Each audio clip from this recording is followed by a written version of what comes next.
Here's the thing. When you study what's been going on in this country, and when you look at how it's happened for the last century or so, it's all Washington-centric. It's all top-down. And the left has been very successful at this. We ought to accept the fact that they've succeeded. And what have they succeeded at doing? They've succeeded at wiping out federalism for all intents and purposes.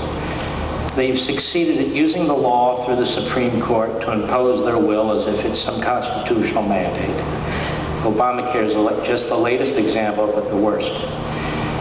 Congress now passes these massive pieces of legislation that not a single one of us has read, with 20,000 pages of regulations that not a single one of us is capable of reading, that affect our lives.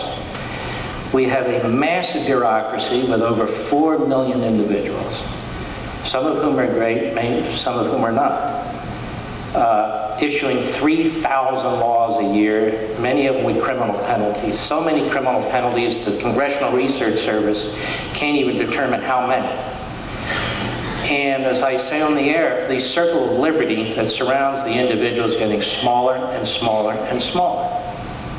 And many states, like this one, are no better.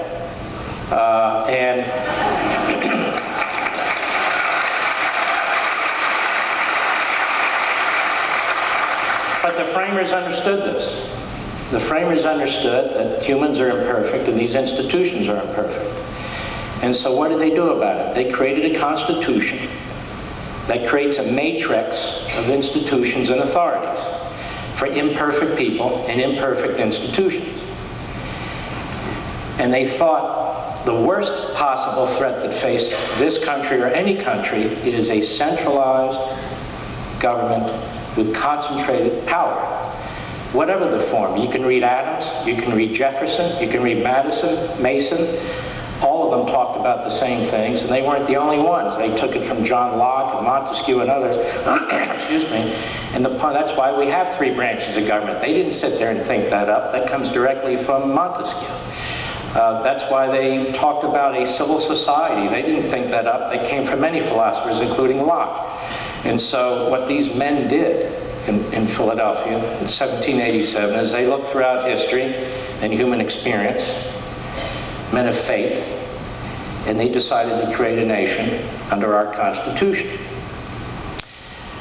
If you look at Washington today, it's a long way getting to your point, but if you look at Washington today, it's not a federal republic because the states that gave the federal government birth have almost no say in its behavior today. In fact, they live at its behest. It's not a constitutional republic because I go through the Constitution, and I do to some extent here, in which major chunks of the Constitution have been eviscerated. And when a president says he's going to fundamentally transform America, he doesn't have the authority to fundamentally transform America under the Constitution. When you look at what the Supreme Court's been doing in its decisions, piling one personal opinion on top of another, telling us it's precedent, and there's nothing we can do about it, there's no recourse, that's not a representative republic. So what is it? I don't know what it is. But it's not a constitutional republic to a great extent anymore, which is why I talk about restoring the American Republic. We have to accept the condition of the nation in order to address it. Now, given that, other than a handful, which politicians are even talking about it? Almost none of them. Almost none of them talk about the Constitution. Almost none of them talk about federalism. Or if they do, it's a throwaway line, it's a platitude. Almost none of them talk about what do we do about a Supreme Court that imposes where you have one justice who moves in one direction or the other, and all of a sudden that's constitutional credo for the rest of time without any recourse. Jefferson is spinning in his grave over this, and other aspects of this.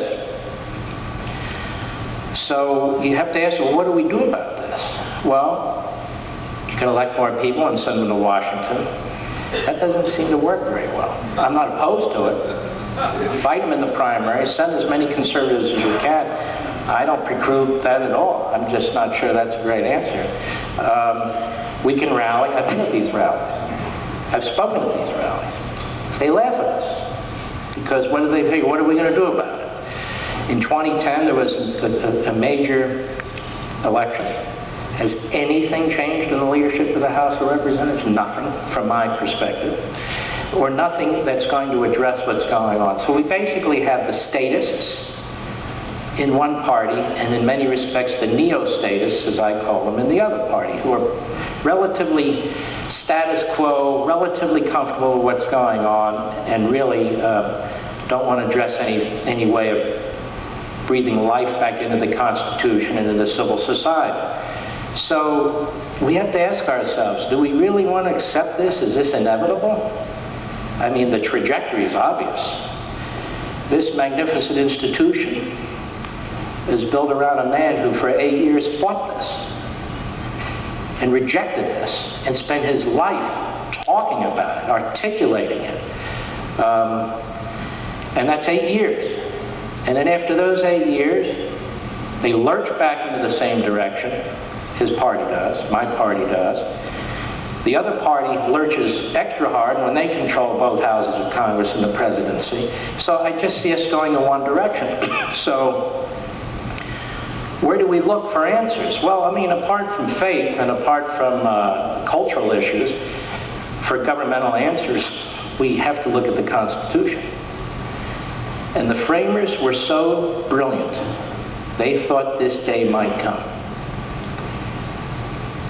I write this book to give attention to what they did, not to substitute what they did with Mark's opinion. And in Article 5 of the Constitution, there's two methods for amending the Constitution. The first method, which has been used for the Bill of Rights and 17 other amendments. And the other method they put in there is a special method. To quote George Mason, 2 days before the end of the Constitutional Convention, September 15, 1787 in Philadelphia, should the Congress become oppressive, there must be a way for the people to respond short of violence. And he insisted on that second method for amending the Constitution. And it was unanimously adopted at the Constitutional Convention. And then that document went to the states for the State Ratification Convention. And if you look at the Federalist Papers, not just Madison, but Hamilton points to that provision in Article 5 to try and assuage states who weren't sure whether they were going to ratify the Constitution or not. Among other things, they point to that. And they say, we don't really know what you're all worked up about, because if the federal government gets too tyrannical, you have this power, states, collectively, 2/3 of you, to call a convention to propose amendments, not a constitutional convention, a convention to propose amendments, and 3/4 of the states can ratify. But before we get into how difficult that is, I just want to make the point that a lot of go, oh, constitutional convention. No, it's not a constitutional convention. The Constitutional Convention occurs every time the Supreme Court meets. The Constitutional Convention occurs every time Congress meets. The Constitutional Convention occurs every time the bureaucracy puts out 3,000 laws every year. The Constitution is being churned and churned and churned and churned. And what I'm talking about is the method that the framers gave us, not some extra or unconstitutional method that is taking place today. And I start from the premise that we need to change a lot of the decision-making authority, as the framers would have intended, from what's going on today back to where it was supposed to occur. And I'm going to get into later, depending on the questions and so forth, or on my own, why we shouldn't fear this process and so forth. But I find people who defend the Constitution today, many of them aren't defending the Constitution. They're defending the status quo, what's going on today. I'm defending the Constitution. I'm trying to get it reestablished. They are defending what's going on today, which is something other than constitutionalism.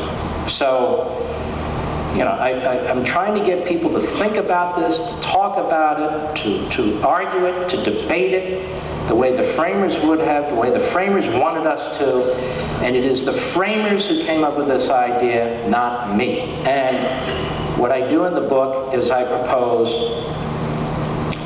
11 amendments.